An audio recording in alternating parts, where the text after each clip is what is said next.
In a lab experiment, 50 grams of copper is heated by a steam at 100 degrees Celsius, which is dropped into a 50 grams aluminum calorimeter, containing 100 grams of water at 27 degrees Celsius. If the final temperature of the mixture is 30 degrees Celsius, find the specific heat of copper given that yung C ng aluminum is 0.22 calories per gram Celsius degree. Okay, isa-isayin natin muna. So, sa problem na to, ilang component yung present? We have 3, tama? So, meron tayong copper, which is then dropped into an aluminum calorimeter which has water on it. So, tatlo yung component natin. So, kailangan natin ng tatlong expression. So, unahin ko lang muna siguro for copper, yung kanyang mass, that is 50 grams.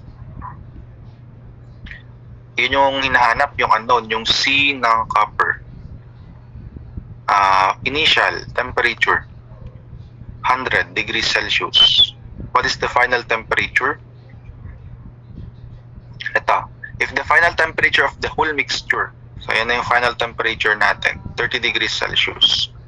Next, for aluminum, ano yung kanyang mass? That is 50 grams.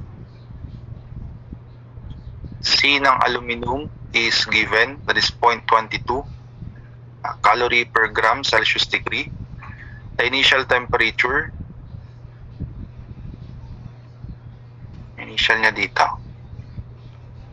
Okay, so titignan natin, the copper is dropped into an aluminum calorimeter containing 100 grams of water at 27 degrees Celsius. So yung aluminum calorimeter natin, kumbaga para siyang device na it is a combination of aluminum and water. So they are already in thermal equilibrium. So kung ano yung temperature ng water, yun din dapat yung temperature ng aluminum natin. So the initial temperature of both the aluminum and water must be 27 degrees Celsius. And also the final temperature, ito siya, 30 degrees din. And lastly, for the water, ang kanyang mass is 100 grams. Yung C, alam na natin yan. That is 1 calorie. Kahit di siya given, dapat alam natin. Per gram Celsius degree. Initial temperature is 27 and the final temperature is 30 din. Okay, so gamitan natin siya ng summation of heat energy is equal to 0. So ang sensible heat for the copper plus the sensible heat for the aluminum plus the sensible heat of the water is equal to 0. So mc delta T tayo ng tatlong beses. Unahin ko na si copper, M, we have 50 grams. C is unknown, so C ng copper. Times delta T, we have 30 degrees Celsius minus 100 degrees Celsius. Plus aluminum, so we have M, C is 0.22. Then delta T, that is 30 minus 27. Okay, then plus, gawin natin dito. For the water, that is 100 grams. 1 calorie per gram Celsius degree. Then 30 degrees Celsius minus 27. And this is equal to 0. So, one equation, one unknown. Tignan natin kung meron. Pakitignan na lang sa mga choices ninyo kasi walang nailagay na choices dito. Okay, so we have here 100 times 3 minus 50 times 0.22 times 3. Nakadivide sa 50, nakadivide sa 70. Negative na yan, so magkakancel lang din yung negative. We have 0.07 sa choices. Wala. Double check natin. We have here, if plus pala dapat. 50 times 0.22 times 3. Plus pala. Minus yung ginamit ko. 100 times 3. So divided by 50, divided by 70. So that is 0.0951.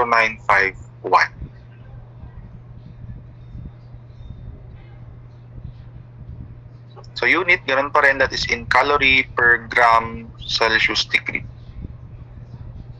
So that is letter B.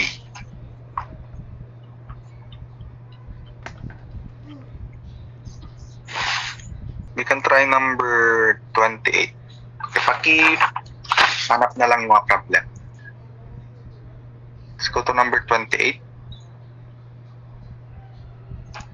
Okay, so to ascertain the temperature of a flue gas, 1.8 kilogram of copper of specific heat 0.395 kilojoules per kilogram Kelvin was suspended in the flue until it attained the temperature of the gas, and then dropped into 2.27 kilograms of water at 20 degrees Celsius. If the resultant temperature of the water and the copper was 37.2 degrees Celsius, find the temperature of the flue gas. Okay, so dito, nagbigay siya ng tatlong component ulit. We have the gas, the water, and the copper. But yung condition niya dito, ibababad muna natin si copper doon sa gas. So parang ito, meron tayong copper na nilagay doon sa may gas. And then inalis siya, sabi niya kasi dito, and then drop.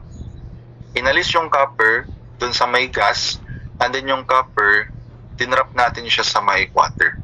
So again, meron tayong 3 component, but ang kinukuhanan lang natin ng solution or equation dito is the 2 component. It's either the copper or gas or the copper and water. So analyze natin maigi. Kumbaga dito sa may first condition, dito tayo kukuha ng relation. Okay? Yung copper and gas, they are in thermal equilibrium. So ibig sabihin, kung ano yung final temperature ng gas, yun din yung maging final temperature ng copper. Which is, yun yung maging initial temperature niya pagdating sa may second scenario natin. Okay? So dito sa my first condition, ang hinahanap is the final temperature. Ayan yung temperature ng flue gas. But pagdating niya dito, yung final temperature ng flue gas, yan yung maging initial temperature ng ating copper. So parang ang hinahanap natin dito is the initial temperature nung copper dun sa ating second condition. Okay, so let's try. Summation of heat energy is equal to 0. So again, yung heat energy natin for the copper plus the heat energy dun sa may water must be equal to 0. Unahin natin yung copper. The copper has a mass of 1.8 kilograms. C ng copper is given, that is 0.395 kilojoules per kilogram Kelvin. Then delta T. We have here delta T final minus initial. Ano yung final natin ng copper and water? That is 37.2. So we have here 37.2 degrees Celsius minus yung initial na hinahanap natin. Then plus for the water, mass of water, we have 2.27 kilograms. C ng water hindi binigay pero alam natin na in 1 calorie, we have 4.186 joules. Diba? That is 1 calorie per gram Celsius degree. So per gram Celsius degree. Kinonvert ko lang yung calorie to joules. So para mag-cancel yung kilograms, gawin ko itong kilojoules, gawin ko itong kilograms. Okay, then delta T, again final, 37.2. Tama ba? Final. Oh, yes, minus initial. Ano yung initial ng ating water? That's 20 degrees Celsius. That is equal to 0, so we can now solve for your initial temperature. Okay, so 2.27 times 4.186 times 37.2 minus 20 degrees Celsius. Divide natin ng 1.8. Divide natin ng 0.395. Then subtract natin ng 37.2. So 2 to 2.23. Check natin. So 2.27, 4.186 Tingnan natin yung mga temperature kung tama na nilagay natin. 37.2.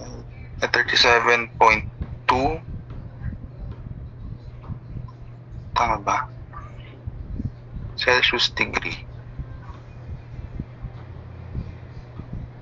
Okay. Then we have 20. Tama naman tayo dito. Divide natin siya ng 1.8 divided by 0.395. Ito 229. I-add natin ng 37.2. Kasi magta-transpose pala siya. So we have 267.07.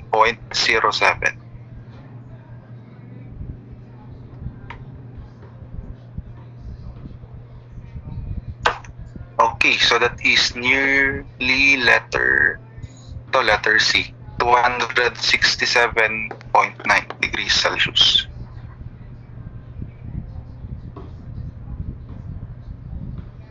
Ayan, so that is number 28. Meron pa ba? Check natin.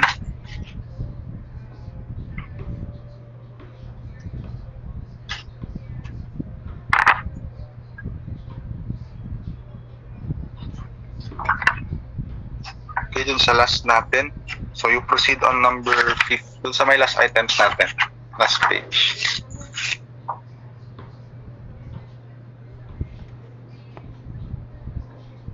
Okay, so unahin ko tong number 53.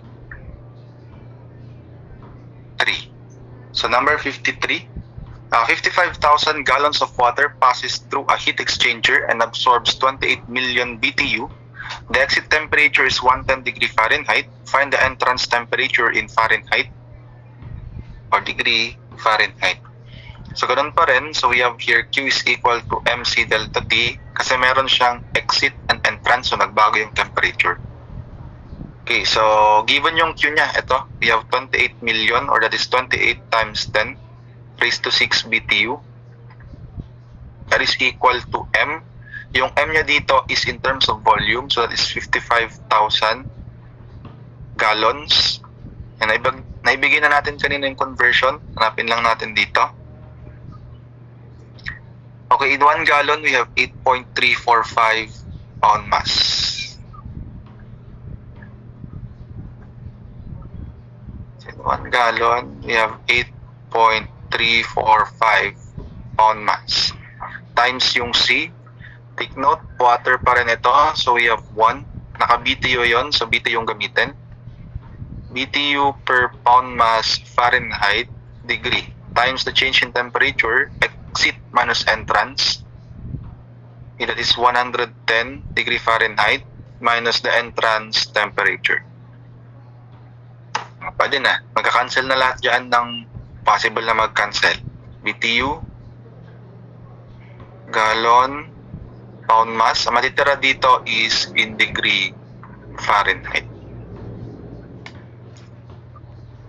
Okay, so 28 million divided by 55,000 divided by 8.345. Then 110 minus answer. We have 48.99. That is degrees Fahrenheit. So this nearest to letter A, 49 degree or degrees Fahrenheit.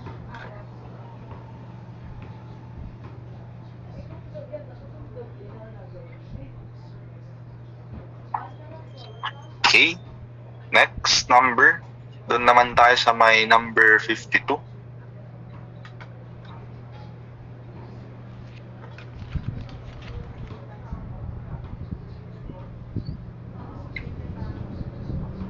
Okay, so a swimming pool 25 feet by 75 feet, 75 feet is to be filled with water at a temperature of 70 degrees Fahrenheit. Okay, to a depth of 5 feet. Hot water at 160 degrees Fahrenheit and cold water at 40 degree Fahrenheit is available. Okay, so neglecting the thermal capacity of the tank itself, what will be the amount of the cold water? Okay, binanggit niya po dito na ina-neglect natin yung temperature ng tank natin. So ang dalawang component lang na present dito is the hot water and cold water. So pag mimixin natin sila until ma-attain natin yung thermal equilibrium, yung ating temperature na, kung sabi niya dito, 70 degrees Fahrenheit. So again, summation of heat energy is equal to 0. So dito is yung energy natin for the hot water. Sa pitch ko na lang ito. Then the temperature for the cold water is equal to 0. So from here, we have here MC delta T for the hot water plus MC delta T for the cold water is equal to 0. Ang tanong, may binigay bang mass ng hot and cold water? Okay, so wala. Wala din siyang binigay na C for the hot and cold water. Temperature, yan yung meron. Yung delta T natin. So the initial temperature of the hot water is 160. The initial temperature of the cold water, 40. So ito yung final temperature natin, si 70. So paano kaya yan? Wala naman tayong pwedeng maging mass. Tingnan natin yung question. Sa question, ang tinatanong niya, what will be the amount of the cold water? Ibig sabihin, kung gaano daw karami yung cold water natin. So that is in terms of volume. Ang volume, may kinalaman ba yan sa mass? Yes. By means of your density. Okay, so ang density natin, that is equal to mass over volume. So ang mass dito, pwede ko siyang palitan ng density times volume. Kasi saktong-sakto yung volume ang pinapahanap ni number 52. Okay, so using your density relation, ilagay natin dito, density, lagay ko na lang dito, density of the hot water times the volume of the hot water times yung C ng hot water, delta T, that is final minus initial, that is 70 degree Fahrenheit minus initial ng hot water, 160 degrees Fahrenheit, plus yung density ng cold water,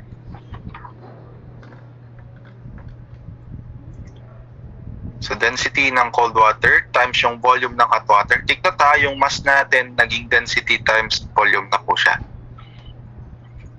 So times C ng hot water times delta T, that is 70 degrees Fahrenheit minus initial niya is 40. It's equal to 0. So dito, ito yung matitira. So 70 less 160, 90. 70 less 40 is 30.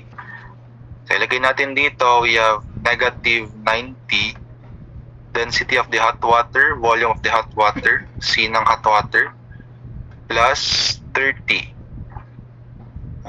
density ng cold, volume ng cold, bakit puro hot na to? Cold water. Then yung C ng cold water is equal to 0. Okay, dito ba, pwede ba natin i-cancel kaya yung density? Di ba ang density may relationship yan to temperature? I think that is inversely proportional. The temperature is inversely proportional to the density of a fluid. So, hindi natin pwede i-cancel yung density ng hot water tsaka ng cold water kasi nga magkaiba sila ng temperature, hot tsaka cold po yan. Pero ang pinag-uusapan natin dito is already the mixture or they are under your thermal equilibrium. So, ibig sabihin, at that same temperature, parehas na sila ng density. So, yung density ng hot water na yon naging equal sa density ng cold water na yon. So, pwede ko na siyang i-cancel kasi naka-equate yan to 0. Okay? Yung volume naman, hindi ko pwede i-cancel yan kasi nga magkaiba dapat yung amount ng dalawang liquid na dalawang type of water na ipapag-mix natin. Yung C, ang pwede kong i-cancel. Bakit? Though yung C ng cold and hot water magkaiba, again, they are under thermal equilibrium. Ibig sabihin, para sa sila ng value ng constant C. So, pwede mo na siyang i-cancel. So, ang natira na lang dito is negative 90 of the volume of the hot water plus 30 of the volume of the cold water is equal to 0.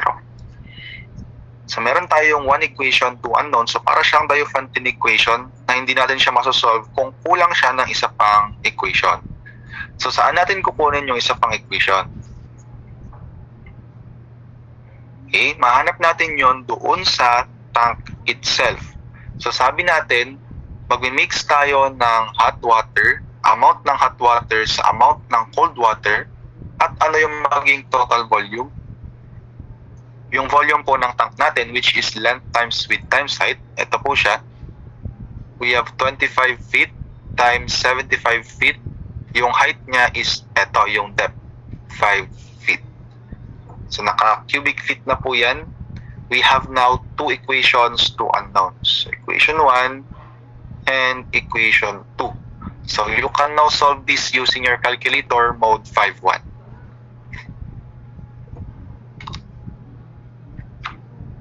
Mode 5.1, unahin ko na yung equation number 1. That is negative 90, then 30, then 0. Then we have 1, 25 times 75 times 5. Ang hinahanap dito is the cold water, so yung Y. Ito yung hot water, yung nasa letter A. Ito naman yung cold water, 7,031.25. That is in cubic feet. Ito yung amount ng cold water po natin, which is letter C.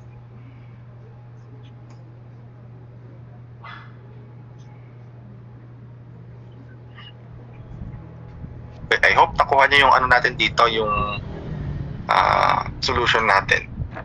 Paano nag-cancel yung density and yung specific heat natin.